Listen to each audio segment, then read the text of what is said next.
নমস্কার বন্ধুরা, নতুন একটা রেসিপি নিয়ে চলে আসলাম। নবমী স্পেশাল গোলবাড়ির মটন। এই যে মটনটা নিয়ে নিয়েছি, এটা ম্যারিনেট করে নেব।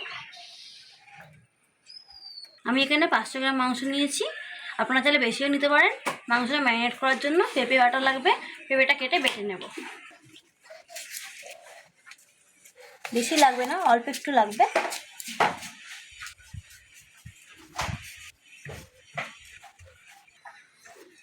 পেঁপেটা ছোটো ছোটো কেটে নেব। আমি শিলে বাটবো, আপনারা চাইলে মিক্সিতে বাটতে পারেন।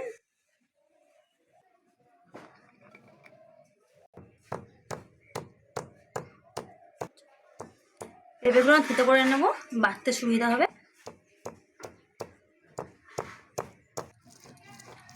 পেঁপেটা বেটে নিয়েছি, এবার তুলে নেব। ভালো করে মিহি করে বেটে নিতে হবে। পেঁপেটা এবার তুলে নেব। এবার মাংসটা আমরা ম্যারিনেট করে নেব। এরকম রেয়াজি মাংস নিতে হবে, চর্বিওয়ালা। মাংসটা বড় জায়গায় নিয়ে নিলাম। এতে লঙ্কা গুঁড়ো দিয়ে দেবো, হলুদ গুঁড়ো দেবো 1 চামচ, ধনে গুঁড়ো দেবো 1 চামচ, কাশ্মীরি লঙ্কা গুঁড়ো দেবো রঙের জন্য 1 চামচ, জিরে গুঁড়ো দেবো 1 চামচ। পেঁপেটা বেটে রেখেছিলাম সেটা দিয়ে দিলাম। নুন দেবো সামান্য, চিনি দেবো স্বাদ মতো। চিনি দিলে রঙটা খুব ভালো আসবে মাংসের। আর সর্ষের তেল দেবো, দিয়ে সব কিছু একসঙ্গে ভালো করে ম্যারিনেট করে নেবো। ভালো করে মাখিয়ে নিতে হবে, আর প্রত্যেকটা মাংসের গায়ে মশলাটা ঢুকবে।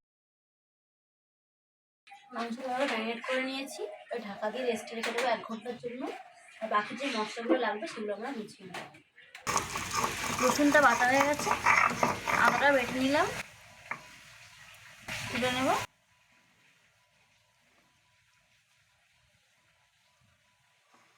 এবার পেঁয়াজটা কেটে নেব।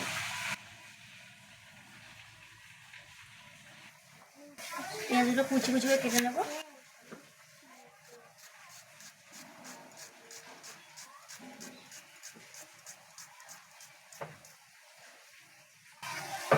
এমন করে ঝিরে ঝিরে কেটে নেব। এমন করে সব পেঁয়াজগুলো কেটে নেব।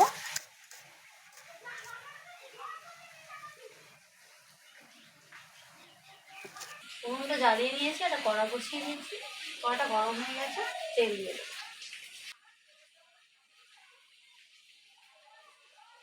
তেলটা একটু গরম করে নিতে হবে। এটা তেজপাতা ফোড়ন দিলাম, 2টো শুকনো লঙ্কা আর গোটা গরম মশলা, এলাচ, লবঙ্গ, দারচিনি আর গোলমরিচ। ফোড়নটা ভাজা ভাজা করে নিয়েছি। এবার কুচিয়ে রাখা পেঁয়াজ দিয়ে দেবো।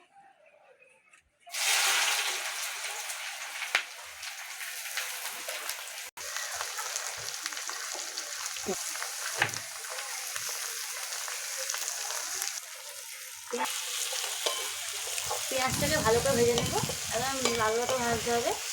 গোলবাড়ি মাংসের জন্য সব কিছু মশলা লাল লাল করে ভেজে নিতে হয়। পেঁয়াজটা লাল লাল করে ভেজে নিয়েছি।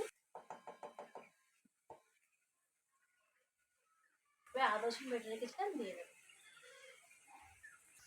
রসুন বাটা দিয়ে দিলাম, আদা বাটা।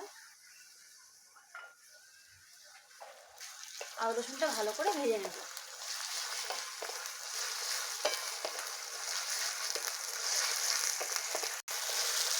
গোলবাড়ি মাংস রান্না করতে গেলে মশলাগুলো ভালো করে কড়া করে ভেজে নিতে হবে, নয় টেস্টটা ঠিক আসবে না, খেতেও ভালো লাগবে না।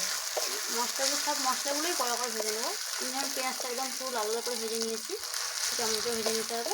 আদা রসুনটাও তাই লাল লাল করে ভেজে নিতে হবে। আদা রসুনটা লাল করে ভেজে নিয়েছি। এই ম্যারিনেট করে মাংসটা দিয়ে দেবো।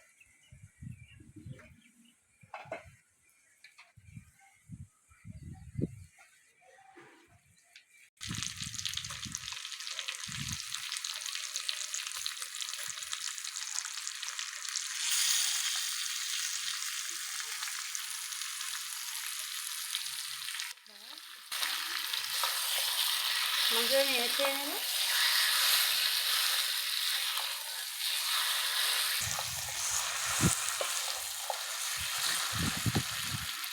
কাঁচা লঙ্কা ছিঁড়ে রেখেছিলাম, দিয়ে দেবো।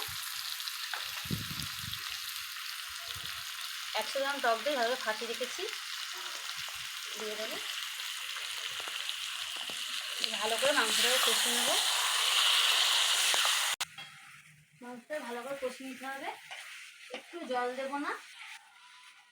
গোলবাড়ি মাংস রান্না করতে গেলে এই কষাটাই মেন, একটু জল দেবো না। যে পেঁপে বাটাটা দিয়েছিলাম ওই পেঁপে বাটার জলটাতেই মাংসটা সিদ্ধ হয়ে যাবে। মাংসটা নেড়ে ছেড়ে নেবো, ভালো করে নেড়ে ছেড়ে নিয়েছি। ঠিক এমন করে 45 মিনিট ধরে কষিয়ে নেবো।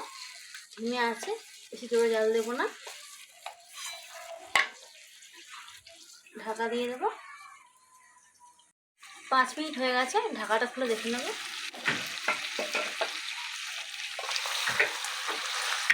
দেখুন তেল ছেড়ে এসছে মাংস দিয়ে। এমন করে 45 মিনিট কষিয়ে নেবো।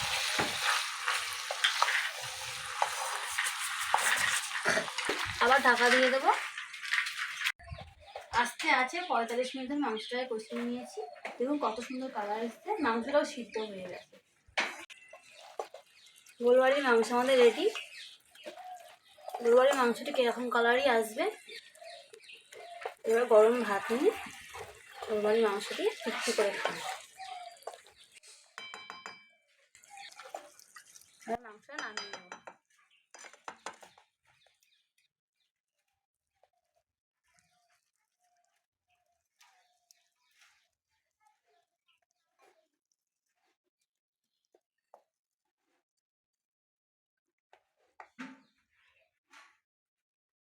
গরম ভাত নিয়ে নিয়েছি গোলবাড়ির মাংস খাওয়ার জন্য। ছেলেটাকে খেতে দিয়ে দেবো।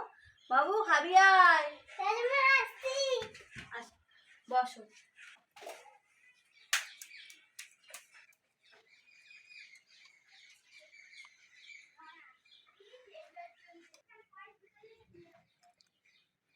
বাবা খাও।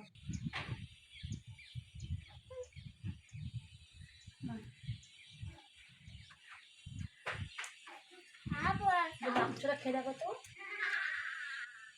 নরম হয়েছে। দেখুন কত সুন্দর নরম হয়েছে মাংসটা। দেখুন কত সুন্দর নরম হয়েছে মাংসটা। বাড়িতে একবার অবশ্যই বানিয়ে খাবেন, খুব ভালো লাগবে খেতে। খুব দারুণ একটা রেসিপি।